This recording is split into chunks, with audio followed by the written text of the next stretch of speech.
Sans plus tarder, on va commencer avec l'intervention d'Elsa Corner que je vais brièvement présenter. Donc Elsa est doctorante en sociologie au laboratoire Espace et Société de Rennes. Sa thèse porte sur le genre et la nature urbaine et interroge la manière dont l'action publique articule végétalisation des villes et égalité de genre.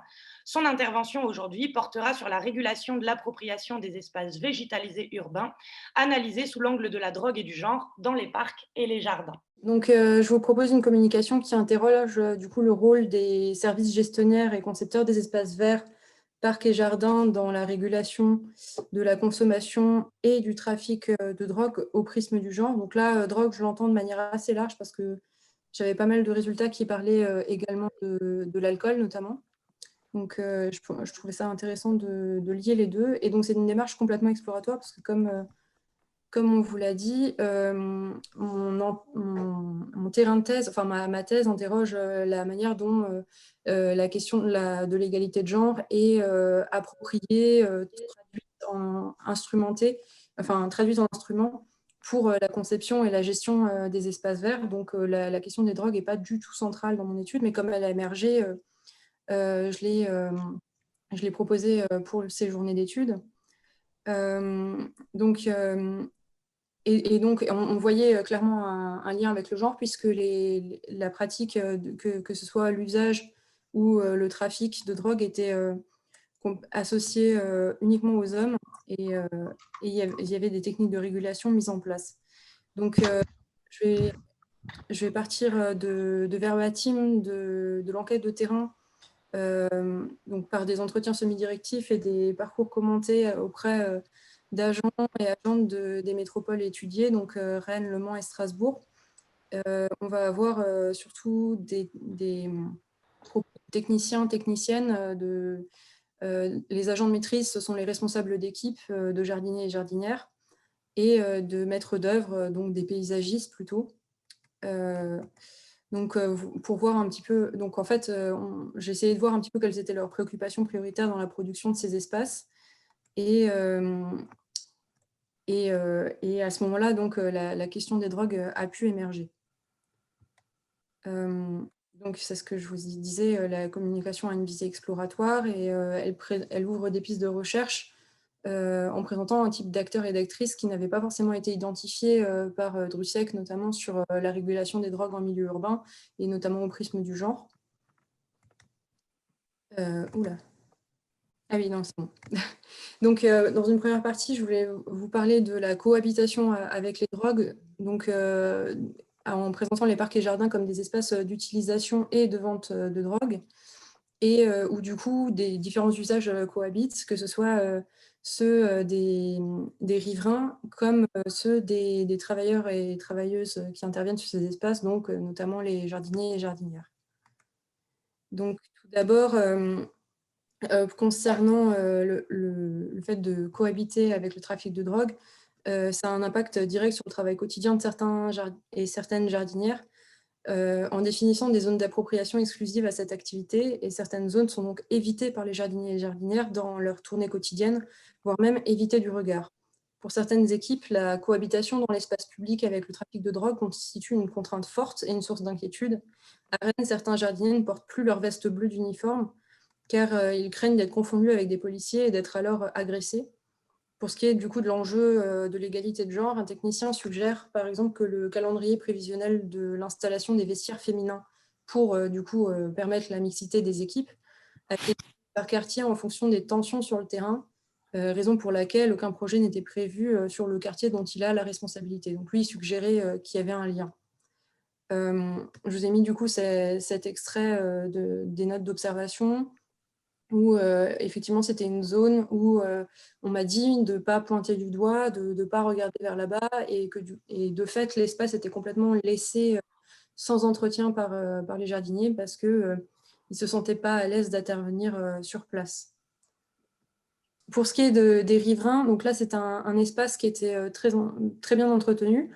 Et en fait il y avait une zone où il y avait un petit banc sous un arbre près des haies, où des jeunes se réunissaient régulièrement, d'après les dires du coup des jardiniers, pour consommer pour se réunir et puis consommer éventuellement un peu de drogue, de l'alcool, etc.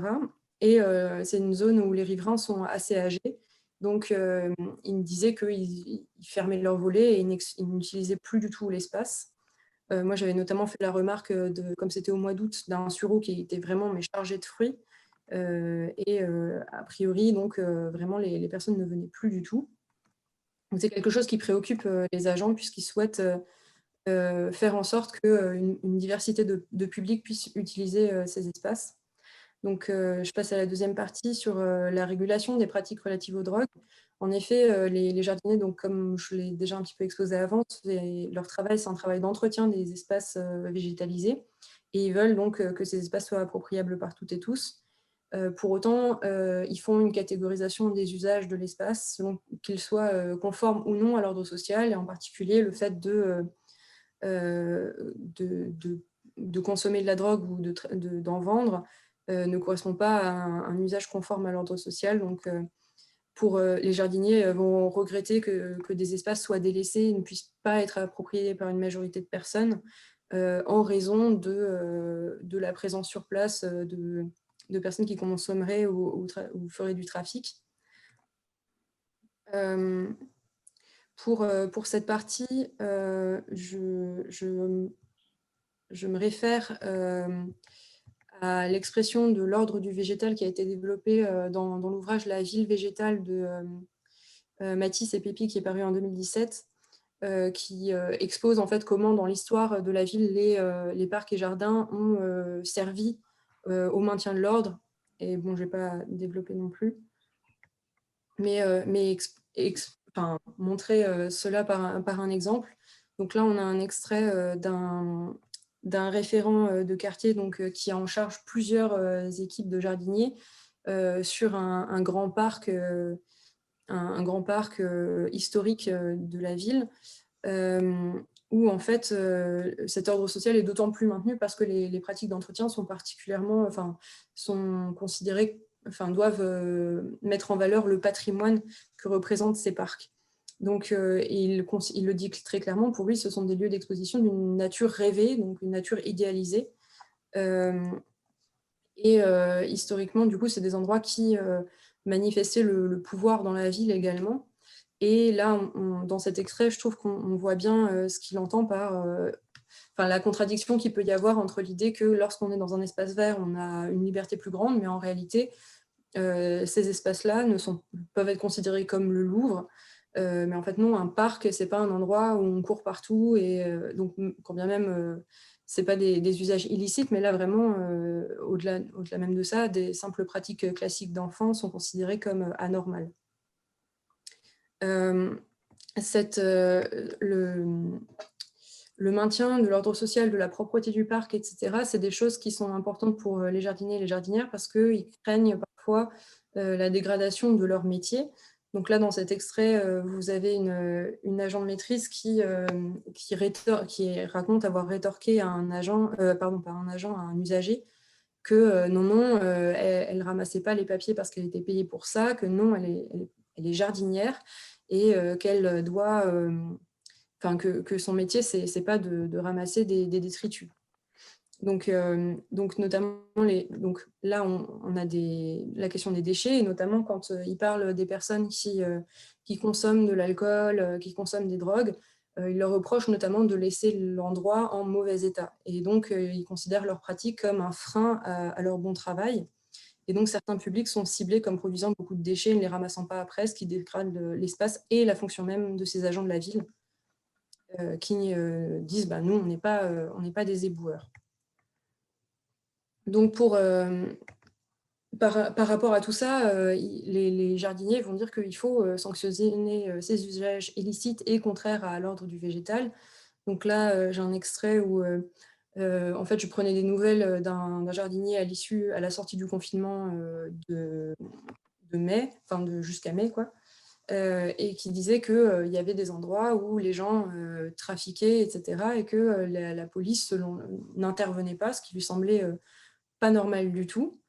Et donc, je signalais là pour dire que voilà, lui, il est jardinier, il est un agent de proximité, il va faire l'entretien, mais il attend que la police intervienne également pour que chacun puisse respecter ces espaces-là qui sont ces espaces de travail. Ensuite, donc, pour en venir véritablement à la question du genre, de ces pratiques considérées comme déviantes dans les parcs et jardins, on trouve une nette distinction dans les verbatims que j'expose, notamment dans les équipes de quartiers populaires. Alors, je tiens à pointer la question de la variable de l'origine ethnique réelle ou supposée des usagers et usagères dont on parle.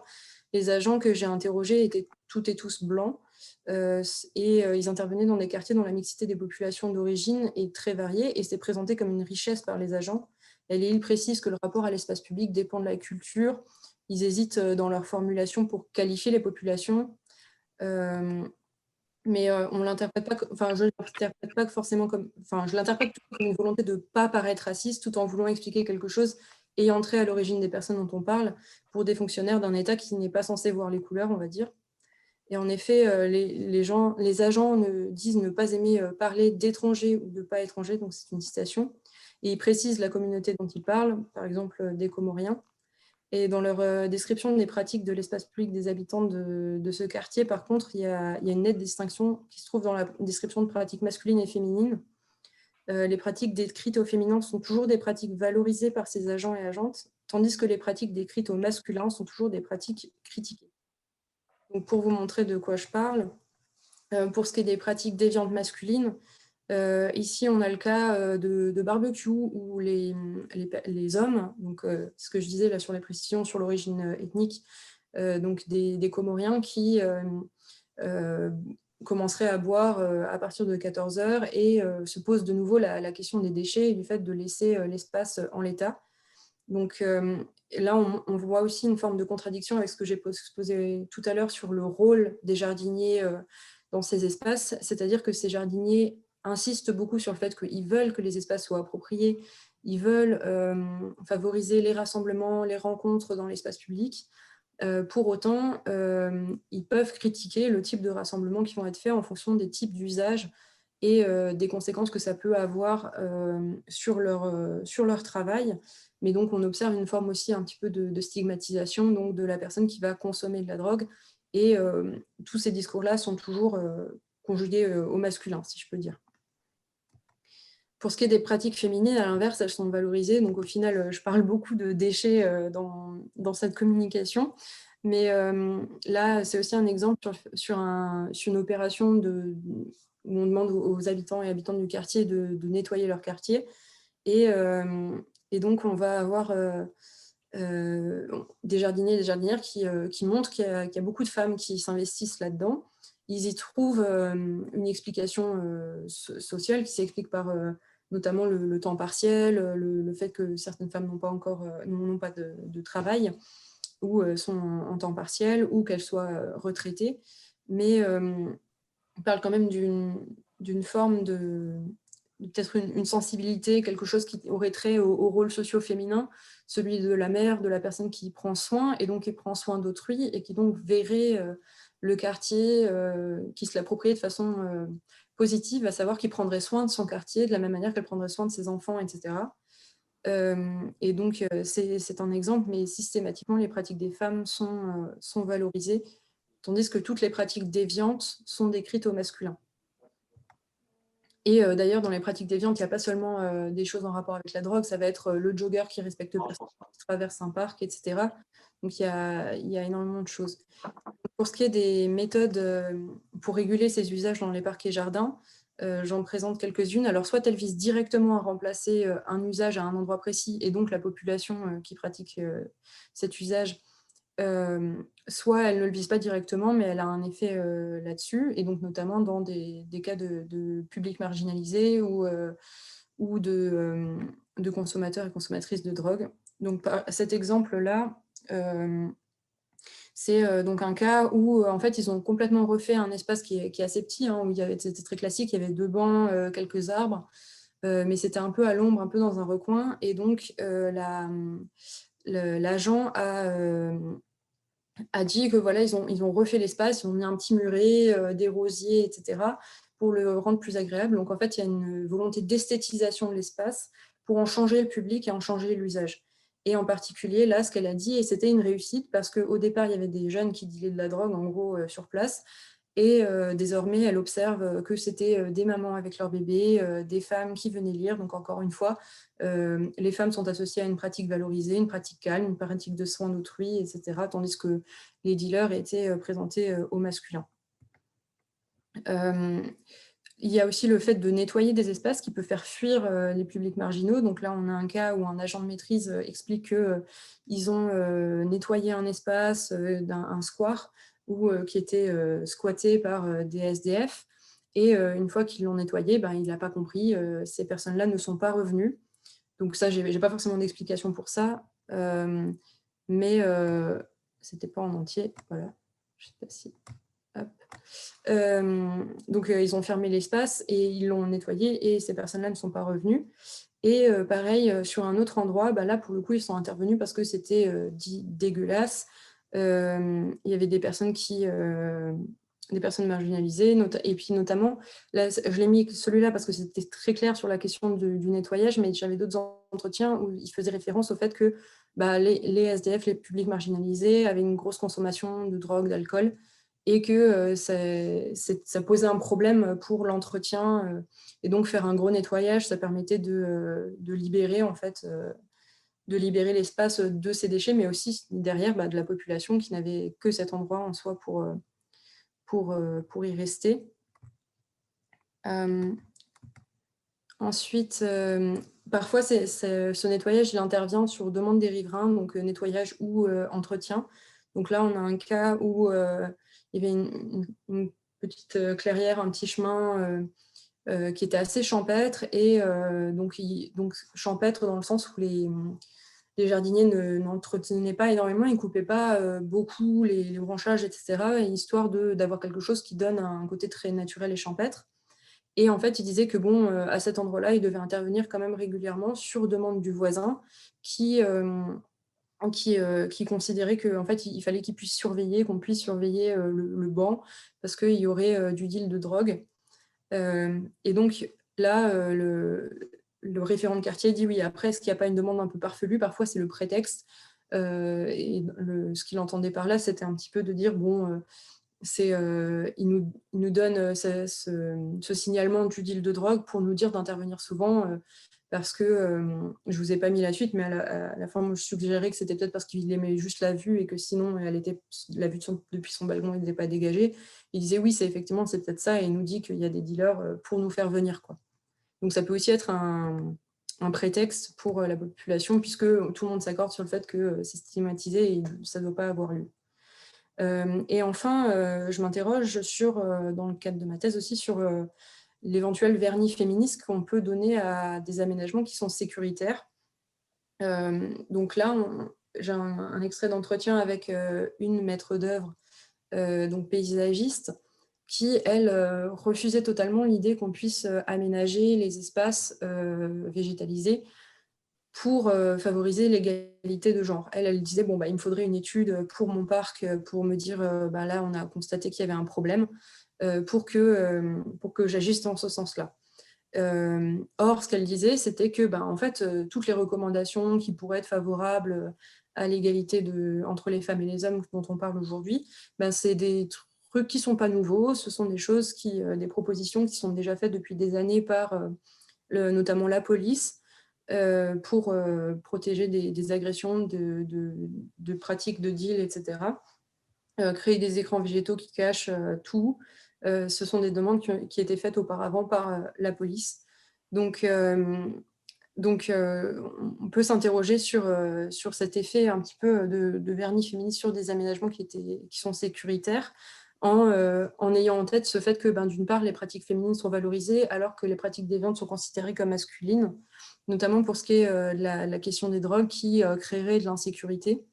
C'est quelque chose qui est très présent et qu'on n'imagine pas du tout. Enfin, c'est totalement occulté, le fait que des femmes puissent du coup consommer ou participer au trafic de drogue.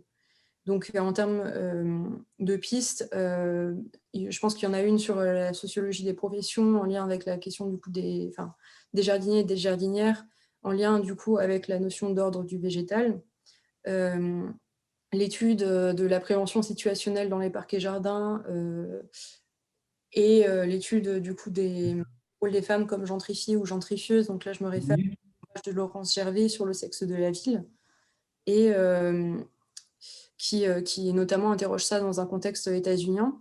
Et puis les formes de résistance. Et donc là, je sais que mon temps est terminé, mais j'avais juste un petit dernier verbatim à vous montrer sur le fait que certains agents avaient pour autant conscience que quand on dit on veut faire la ville pour tous, mais on exclut les personnes qui consomment ou trafiquent de la drogue, qui utilisent ces espaces-là, ou les SDF, enfin tous les publics marginalisés dont les pratiques liées aux drogues sont stigmatisées, ont manqué à son objectif, puisque ces personnes-là participent de l'espace public. Ils sont d'ailleurs souvent les plus présents et présentes. Et donc là, on a un exemple. Et pour préciser ce qu'elle dit sur le fait de dire j'inclus les dealers dans ce que je fais, j'ai échangé avec des membres d'une association qui intervenait justement pour faire la concertation sur un projet qu'elle mène, qu'elle coordonne, qui disait que nous, on est allé voir directement les dealers qui squattaient à tel endroit, on les a inclus. Et d'ailleurs, il y a une fille parmi eux. Et ils sont très motivés, on va voir ce que ça donne, mais du coup, ils sont volontaires pour participer à la concertation et user un petit peu de leur réseau dans le quartier pour que cette concertation fonctionne bien. Donc, c'est pour terminer un petit peu sur une touche nuancée, peut-être d'espoir ou quoi, sur ce sujet-là. Voilà, désolée, j'étais un peu... Alors, très bien. Ben, merci beaucoup. C'est très, très, très intéressant. Puis alors, effectivement, c'est une démarche assez originale, hein, parce que on voit rarement ça. C'est que comme vous arrivez à faire entrer plusieurs questions, je trouve que c'est une manière tout à fait originale de faire parler un peu les zones et de comprendre les usages, alors à la fois à travers les questions de trafic, à la fois à travers des préoccupations professionnelles, de bien faire son travail, etc. Et puis aussi à travers les catégories aussi du genrées qui sont aussi intéressantes. On voit que tout ça se croise.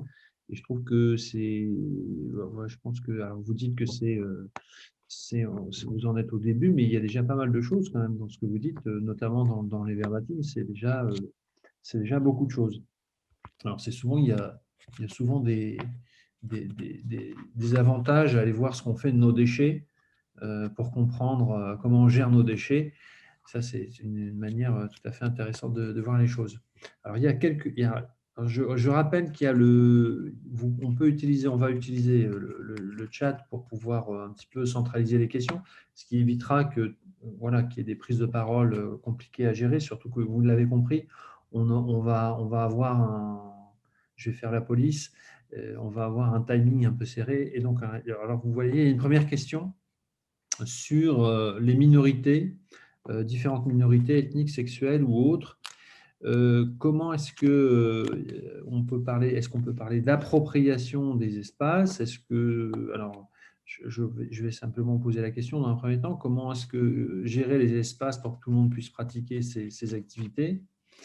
Et puis aussi, on pourrait aussi aller aussi un peu plus loin dans le sens où on pourrait se demander, parce qu'il y a aussi la question des politiques publiques, voilà, donc qui intervient.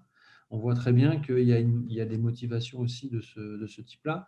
Donc, comment tout ça se goupille, tout ça se mêle, et en tout cas, autour de cette question des minorités ethniques, en tout cas, des minorités, en tout cas, d'une manière générale. Je pense qu'il y a une notion qui est très intéressante pour étudier ça, c'est celle de l'agentivité. Parce que j'ai l'impression que justement les personnes, je pense notamment à, par exemple, des femmes musulmanes voilées qui vont beaucoup occuper en fait les espaces verts quand ils sont bien aménagés. Donc ça demande encore de creuser qu'est-ce qu'on entend par bien aménagé, mais je pense à certains squares où il y a des jeux pour enfants qui sont bien, avec des espaces où les personnes qui accompagnent les enfants peuvent s'installer tranquillement. Et des espaces de sport qui sont un petit peu cachés. Je pense à des agrès de fitness, par exemple, qui seraient plus intimiste que de la démonstration de la force physique, etc. Où là, on va observer des femmes notamment voilées. Donc, je prends cet exemple-là parce que c'est des publics que notamment les jardiniers, les concepteurs veulent faire venir dans l'espace.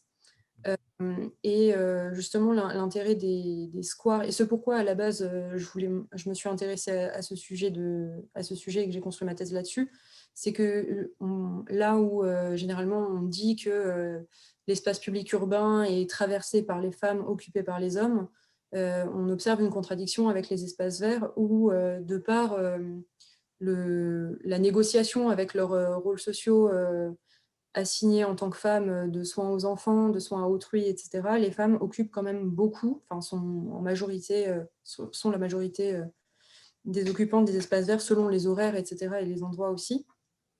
Donc ça, je trouve ça assez intéressant. Et puis, en fait, ces espaces-là, ils sont toujours traversés de contradictions que j'évoquais un petit peu en disant qu'on pourrait croire que c'est des espaces où la liberté est plus grande, mais finalement où il règne un ordre du végétal. Et on retrouve effectivement toujours historiquement un petit peu cette contradiction avec, par exemple, des usages de lieux de rencontre homosexuels au XXe siècle. De parcs, le fait que les lieux de prostitution qui sont connus peuvent aussi être des parcs, des bois, des espaces verts urbains. Donc des espaces où on est un peu à la marge de l'espace urbain quand même, de l'espace très normé.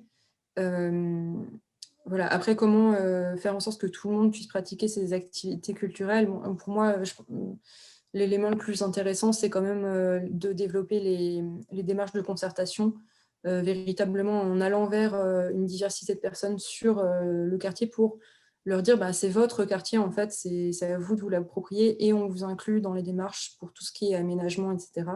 Tout en incluant du coup les agents de proximité qui sont là au quotidien pour permettre qu'en fait que tous les projets de réaménagement, d'aménagement en amont soient une diversité de personnes soit présente. À ce stade-là, c'est la seule chose que j'en dirais. Merci. Moi, je vais avoir une question, s'il n'y en a pas d'autres dans le chat, puisque le temps file. Il me semble, Elsa, que tu fais ta thèse au sein de 3 villes différentes, si je ne me trompe pas. Du coup, je me demandais, au vu de ce que tu as présenté aujourd'hui, s'il y avait une influence sur tes résultats par rapport aux différences entre les 3 villes au sein desquelles tu étudies.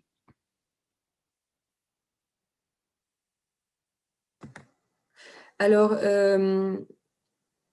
il y a, alors, je suis pas, enfin, si, forcément, il y a des choses qui se remarquent.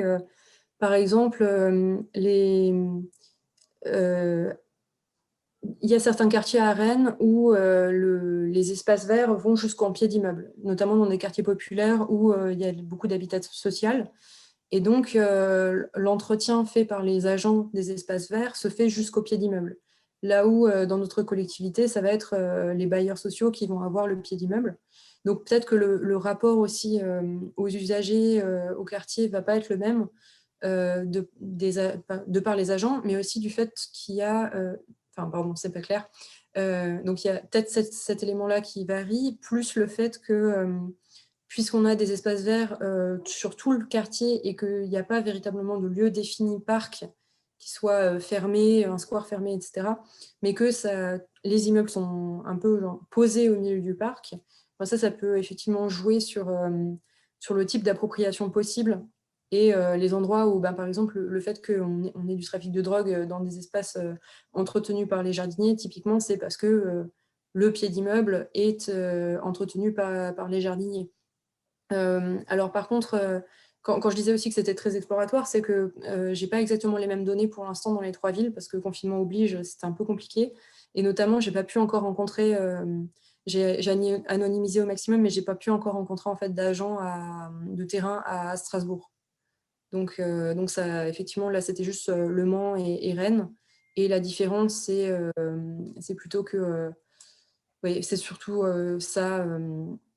ce que j'évoquais là pour Rennes, sachant qu'au Mans, j'avais l'impression qu'il y avait plus ce côté, on aime bien les espaces traditionnels fermés, en tout cas les quelques agents que j'ai rencontrés, mais encore c'est pareil, c'est pas encore exhaustif quoi, du côté du Manceau. Ok, merci beaucoup Elsa pour cette présentation très enrichissante.